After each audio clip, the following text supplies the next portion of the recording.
Everyone, this is Tim from DOCX Studios. Today in this video I'm going to show you how to easily share files from your PC and your computer over to your Android phone. So what you want to do is get something called Google Drive on your Android phone. So it should be on here already if you swipe up and just type in Drive under your app list. Since you have an Android phone, it should come with Google Drive. If you don't have it, just go to the Google Play Store and then search for something called Drive under here. So let's type in Drive right now.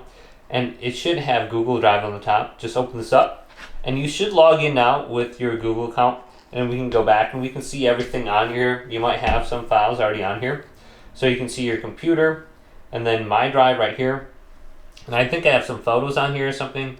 I'm not sure what this is. Oh, it's a video.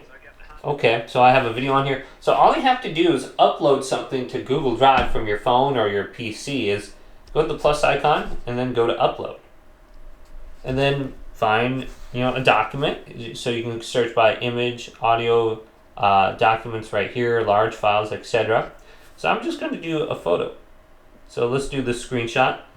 Now I'm going to upload it to my drive. Okay, so I can select that location, or you can create a folder or something like that on here. And now it's uploaded. So you can do the same thing on your computer.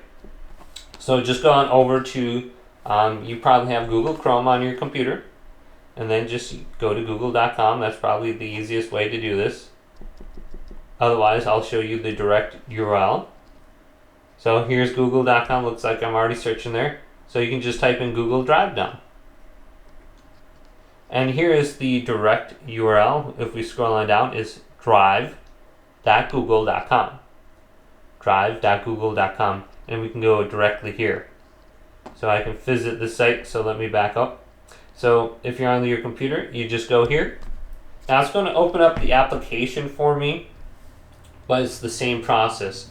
You go to this website, hit the plus icon, and then you go to upload. There should be an option to upload, and then you can retrieve those documents from your computer on your phone.